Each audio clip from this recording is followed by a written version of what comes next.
یار ما سره شکر نه دی کړی زه خپل په خوښ راغلم ما چې دا پروپاګند واورېدې چې او کله یو منټ ما خبره خوښه خلک بودم باز ما چې پروپاګند لکه چپ سماړه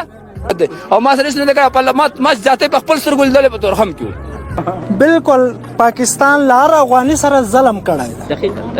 هم موږ خپل اسلامي امارت ته دا وایو چې د دې په کلکه ځواب وکړي په کلکه یې ځواب وکړي بالکل د ټیټه یوه خبره هم نه ورته موږ هر سړی موږ هر ځوان له اسلامي امارت سره ولاړ هر سړی موږ له اسلامي امارت سره ولاړ موږ ته اوس هم ووایو تر دوی نه مخته موږ ورې ورځو دوی دې نه ورځي موږ ورځو موږ ته اجازت وکړي بالکل که دلته په موږ باندې سختي تېرېږي بیا هم خوشحاله یو خپل وطن هم ده که وږي پراته یو بیا هم خوشحاله یو خپل وطن هم ده موږ د خپل اسلامي امارت قدر کوو نو بالکل له افغانیانو سره زیاتوب کړی ظلم یې کړی ده نوغو خلکو بالکل دی په کلکه باندې اسلامی امارت یغو ته ودرید بله روی ظلمایی که روان است در اونجا بالای افغانا بالای مهاجرین چی است چه رقم ظلم است یکمش بگوین بازگو بکنین ظلم هر قسم ظلم دی کړی هر قسم ښځې جنبوتې دي د شپې په 12 بجې به چاپې اچولې واړو بچیان دومره بچیان به دوی بوتلو دومره بچیان به دوی بوتلو جیلو ته ښځې به ځان ته بندې کړې بچیان به ځان ته په جیلو کې بند کړو بندي خانو کې سراتر سړی به ځان ته بند کړو مکانونه داسې پاته دي موټرسایکل ګاډي سویټر ماشینان زکی کروڑا اور پو هر شی داسې پاته خپلې پیسې پاتې د رشکې د په 1.5 لاکھ په 2 لاکھ رشکې مغستی رقم په 40 کل زندگی و جمال خوش که خالی آمدین به طرف کابل ماشاءالله په تورخم کې موږ ته دومره عزت راکو کنه چې موږ ته پاکستان والا دومره عزت نه درا کړي ښه تر دې چې پورې موږ ته عزت را کړي صحیح شو کنه موږ کورونه را کړیو بسترې نه وي هر سامان صحیح شو کنه موږ ته دومره ټایم را لګو چې زمونږ راتلو لور وکنه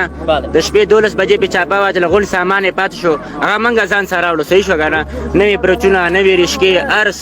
هر سره نال ته پات شو خپل بند پیسې هغه مرانه پات شو اینمی هم خودش ظلم است دیگه مالش قید بگو خودش بگی خوش خالی روان بگو طرف وطن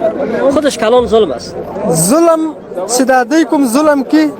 مطلب اسرائیل له فلسطین سره دومره ظلم نه کی لکه پاکستان سره افغانانو سره ظلم کی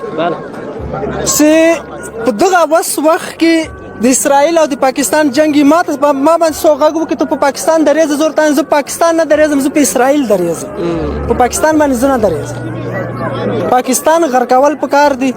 دا په دنیا کې دا ملک نو دا ملک امریکای جوړ کړی ته دا کوم هیواد سره جوړ ده یو چې را سره لیدا یو چې را بل پرې کړی دا ملک یې جوړ کړی دا ملک نسته دا صرف یو د ظلم هغه جوړ شوی دی او په د افغانانو سره څومره ظلمونه دی وکړو نو دومره ظلم اسرائیل مطلب له فلسطین سره نه دا کړی واقعا دقیق دومره ظلم یې سره وکړ واړو بچیان ښځې ټول بی عزت کړ خب بیا خیر باشه هنوز هم سر وقت از جوان هستی خوب شد دوباره به وطن آمدی عزت است احترام است همه چیز است اینجا یو سوال د ما اسلامي امارت ته چې د کونړ ډیم د دې زر تر زره وتړي د کونړ ډیم د زر تر زره دی وتړي او بده په باندې کې موږ په یو باندې ډېر خوشاله بس دا خیر باشه تشکر